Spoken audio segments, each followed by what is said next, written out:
Hey everyone, Matt Pisarcik with RazorEmporium.com. Today to give you the down low, quick and dirty method for identifying US Gillette made safety razors. So we're not going to kind of dive into all the idiosyncratic differences between these. We're not going to talk about British or German or Argentinian made razors. We're going to talk about just kind of the real quick overview of the history of double-edged razors from Gillette, made in America, and how to identify the different eras and some of the different models. And most importantly, how to date them if you're looking for that crucial piece of information. So in the beginning, there was the old type. And this is the razor that made Gillette famous. This is the razor that they got their patent with and was made for the first 20 years of the company's history. So the most notable things about the Gillette Old Type is that it has a curved guard. It's going to have an open comb guard as well. It's always going to be open comb. They had different versions of them. So there are versions that are more of the Deluxe models, or kind of the $5 price point back in the day models. And these are going to be 3 solid pieces. The guard will connect to the handle. You have a removable cap, and you'll have a removable inner barrel. Now, some of the confusion is where you're going to find the date code or the serial number on these. So later they started putting the serial number actually on top of the guard here, like on this Aristocrat set. Some of the earlier models, like just your standard single ring, will actually have the serial number located on the inside of the barrel here. So you can actually use our date code chart to identify. So this, for instance, has a letter code of B like boy, 480764. So I can look at my chart and I can find something that starts with the letter B. That's going to refer to 1909 or 1910, or possibly even 1911. So I know I've now narrowed down the year, and now I need to use the number of digits to see where in that range of digits on the chart this number is going to fall. So this is a 6-digit number, 480,764, 480764. So I can actually use a chart and see that 480,000 falls into 1910. 1910 starts with 222,000 and ends with 697,000. So that is in there. So this is a 1910 single ring. So that's how that part of the chart works with specific serial numbers. Then the next major era of Gillette razors came out when their patent expired. Go figure. And that was with the new improved line of razors. So they literally refer to it in advertisement as new improved. And this most notable difference is that it now has a flat guard instead of a fully curved. It still has the stabilizer pins for the blade like the old type has, or the saber teeth, or whatever you kind of want to call it, pins that come through and stabilize the blade. But it's going to have that flat guard. You'll also notice they have a checkered pattern. They have a kind of a bigger, heftier pattern on the handle. And again, these are going to be date coded or serial numbered, but it's going to be, again, located on the guard. So that's where you're going to find these. Now there's kind of a little quirk in a lot of the history, and in 1928 and 29 there are no serial numbers for these models. So if you find one that looks like this, it's got the flat guard, it's got this little bent down kind of teeth, open comb, 3-piece razor, but there's no number on it, that means it's from 28 or 29.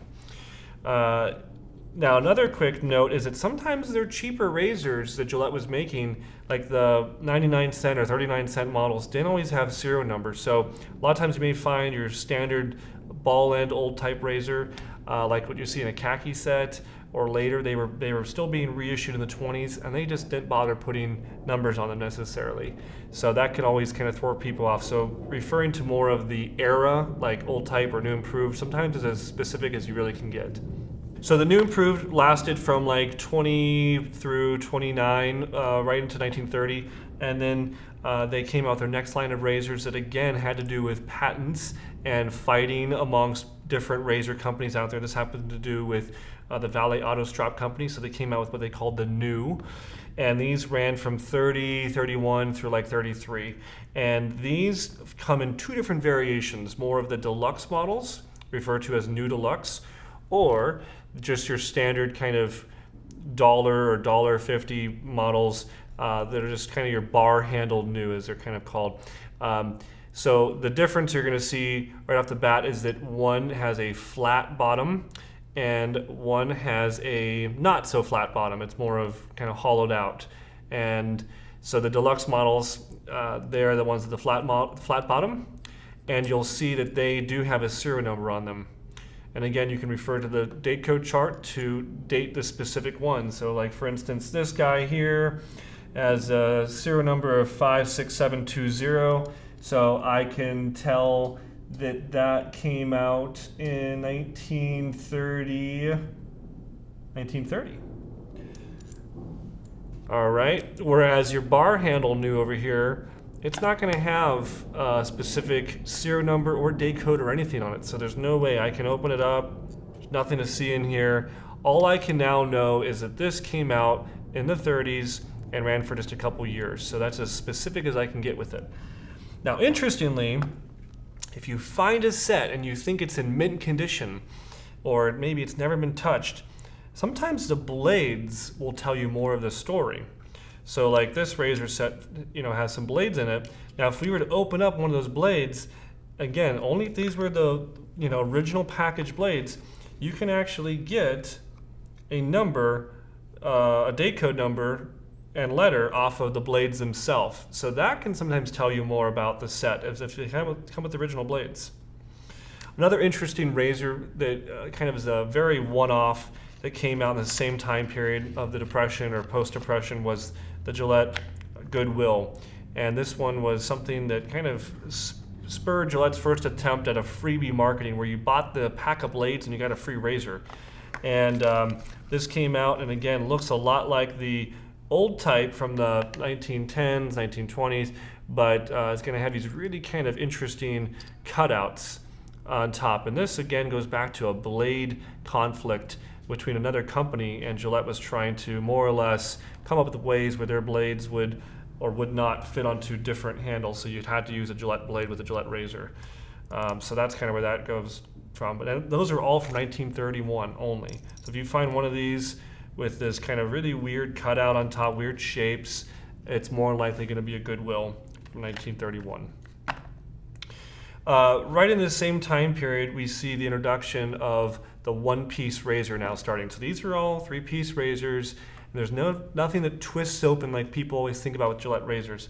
That all starts in 1934 with a razor set called the Aristocrat. Now there's many different variations over the years of Aristocrat, much like a Ford F-150 truck has been out for decades and decades, and it's just been a name that's been used. So Aristocrat was used over the course of the entire history. Like this is a 1917 Aristocrat, this is 1934 Aristocrat. They look very different though, right? More or less referred to the class or the level of what it was going to be priced at more than just the model itself. So the 34 Aristocrat is really where we see the debut of the twist to open function. So we call it kind of Generation 1 twist to open. And that Generation 1 only encompasses three razor models. It's going to be the Aristocrat, that's going to have the spiral handle, almost called like a barber pole handle. It's going to have the open comb, and you're going to notice there's no end caps yet on the side. The doors also, you won't see the T-bar coming through the middle. The doors are going to come together. So you have the kind of the Deluxe model sold for a higher price point, and then you have kind of lower price point models like the Sheraton and the Senator being sold at the same time. Also, both Generation 1. Major differences between them is one's gold-plated, one is nickel-plated, but these are more towards the end of the 30s, 37 for the Sheraton, 38, 39 for the Senator. There are some slight differences if you look at the side of the end cap where how the rivets kind of went together here, but really these razors are very, very, very similar. Same guard, same shaving performance. So if you see one of these where it's a twist open razor, but it still has that comb as kind of the earlier razors do, that's Generation 1 twist open. Only lasted from 34 through about 39. Right in that same time period, Gillette wanted to develop a new style of razor that no longer had the comb guard. And that comb guard really kind of disappears after this. A lot of people think that the comb guard means more aggressive.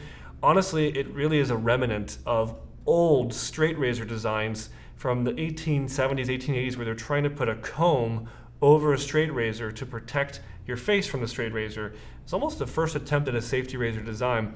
And I really think that that is why the comb guard kind of just always was what you see in razors, not just from Gillette, other makers too, always had the comb guard. But over the years of making them and people dropping them, I really think that was the impetus. These little combs were the kind of a weak point on these razors. You see the teeth breaking off, getting bent, getting twisted. So Gillette picked up on this and they wanted to come out with something very new. They called it the new tech guard, or the tech guard. And that's something that you see a lot of, the textile razors. So right around 1939, Gillette started to be done with the Sheraton and Senator kind of thing, this first generation of twist open, and they really wanted a new design for a more reliable guard that wasn't going to be bent, around, but still allowed lather to pass through it. So if you see a solid guard, this starts in 1939. Now, there weren't date codes for a long time, or serial numbers. From 1931 up to 1951, there is no date code, no serial number put on any razor from Gillette. Only the blades in the original package will tell you more about when that's from. But there's some other identifying marks. So this, for instance, was the first tech razor. It's called the Gillette Fat Handle Tech. And the first thing we can see on it is that its guard, the lather slits, are kind of more in this triangular shape like this.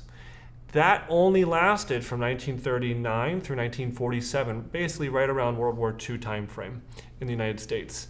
So that is how I can identify this razor. Even though there's no serial number, no date code, I can say that's a fat handle tech or a tech guard. So that places it with the triangle guards, 39 to 47. After that, they switched, and from 47 to 51, you're going to again see tech razors with ovals, and but still no date codes. Date codes were not reintroduced yet. So this kind of narrows down 47 to 51. And then in January of 1951, you see the advent of date codes being put onto razors again. So this, for instance, looks just like those other fat handle techs, but the guard tells me all about it. So the serial numbers over here were model specific. Like this one is an exact number where I can look it up on the chart and it has an exact digit of its number in production. Later, Gillette was more or less not trying to count how many millions of razor handles they'd made by now, but they were really trying to ensure that they can track quality control. So if they had made a batch of razors, they can really tell when that razor batch was made. So now they're just going to do the same thing as the blades are doing. The blades had never stopped using this method, and that was with a letter and a number. The letter refers to the year being made. The number refers to which quarter of the year. First quarter, second quarter, third quarter, fourth quarter, just like the calendar. So January, February, March would be first quarter. So now, like this particular razor has a date code of X1. I can see in the top left corner the letter, top right corner the number. So I can look and I can say X1, that's 1952, first quarter. So this is, relatively right at the advent of date codes being used again. So these are again some of the cheaper kind of 39 cent, 59 cent tech razors. But there were other tech razors also being made. Tech just really referred to the solid guard. So they have a Milord tech razor. And these were more, again, of like the Deluxe models. Just like over here, we have cheaper razors and more expensive. Same in the twist open era now. So they kind of revisited the twist open design, and they've now improved it. They came up with a better end cap design, with it not kind of wanting to open kind of off like the earlier ones can do. The center bar goes all the way through the doors, and it really helps to keep everything really straight. So basically the design just got better with the twist open. So this is a Milord tech razor. And again, its date, I can look at it and I can say, well, there's no date code on it, so it's got to be between 1931 and 1951. I can also do a couple other pieces of detective work to date this, because there's other Milord razors, like there's this guy over here. And so this is one of the most common things with super speeds, with techs, is figuring out what is the difference. Well, the very first thing I notice is that when I open them up, you got one has a T-bar that is boxed off and one has a T-bar that is notched.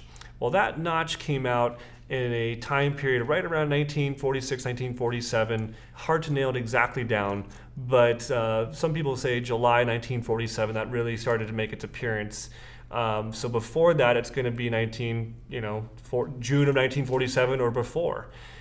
So that's another kind of identifying thing, is a notched center bar or a non-notched center bar. So look for that. And that, again, just kind of corresponds with the advent of the dispenser, kind of lining up to hook the blade in, or a pack of blades where you're still kind of dropping the blade directly on. And it's interesting, even today's modern double-edged blade shape still shows all these different kind of transitions and changes. And you'll notice the non-notched center bar utilizes the entire thing. So you'll see the very far end out kind of boxed ends of the center bar are represented right in the blade itself. That's pretty cool. So that's kind of all the Generation 2 twist opens, as we refer to them. And that lasted for a long time. Gillette had been running with the super speeds, and they really didn't change drastically again after the notch center bar all the way till the 80s. But the other really kind of cool thing that starts happening in this time period after the 40s, early 50s, is the advent of the adjustable razor. So Gillette had some success with the use of different razors for different beard types, and they wanted to incorporate all those into one handle. So in 1956, they came out with the very first adjustable razor, and that was a toggle, but other adjustable razors came out after that. This is a slim adjustable, for instance. So the adjustable razors are pretty easy to identify because they're going to have this big fat adjustment band right on them. So that's going to kind of adjust the way it shaves. In fact, it lines up with the Super Speed Trio from the early 50s, where 1, 2, and 3 kind of represent the blue tip, 4, 5, and 6 the regular flare tip, and 7, 8, 9 more of the red tip, super speed.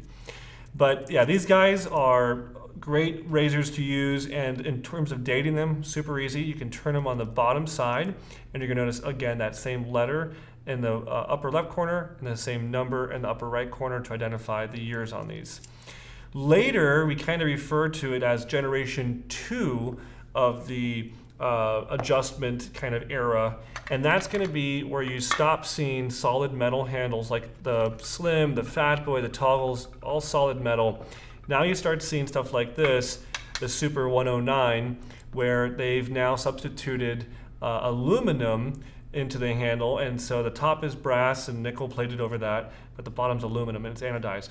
Doesn't mean it's inferior, just was kind of a different change. All these, Gillette was trying to sell blades from the very beginning all the way through the end. Gillette was always trying to sell blades, so the handles were almost a lost leader. They're just trying to get them on the market so you'd use their blades. So this again is going to have the black handle, easy to identify that. It's going to most likely mean it's from the 60s or 70s or maybe 80s. And the date codes on here are going to again be on the bottom. However, later, if you see the black plastic tray on these adjustments, that's called a Black Beauty, and those are going to actually be on the inside of the blade, kind of blade area, blade tray area. You'll see a little letter, little number on the inside. So that's how you date the later ones. So no matter what Gillette razor you're looking at, we generally can date it, and it's going to take some detective work from you, whether it's an old type, a new improved, a new, a twist to open, a tech, an adjustment, whatever kind of razor you're looking at, we can probably get it pretty close to identifying. There are some other quirks out there. Gillette didn't use Q as a date code very often. They had misstamped something RR a couple of times. There's some anomalies here and there, but more than likely, the razor you're looking at trying to identify is on our chart. And if it's not, or if you have some other kind of interesting kind of addition to it, please let us know. That chart is not written in stone. It's been updated many times, and it's because we get feedback and people find interesting razors and we learn more about it. Gillette themselves doesn't always have perfect records of what they did, and so it does come down to people finding things and kind of doing detective work to figure out when different things happened. We hope this video has helped you to identify what year your razor is from, and we are glad to be a source for all things vintage shaving supplies to you, our customer, and our viewers. Thank you for watching. Please like, comment, and subscribe to find more videos like this helpful. Thanks for watching. We'll see you next time, guys.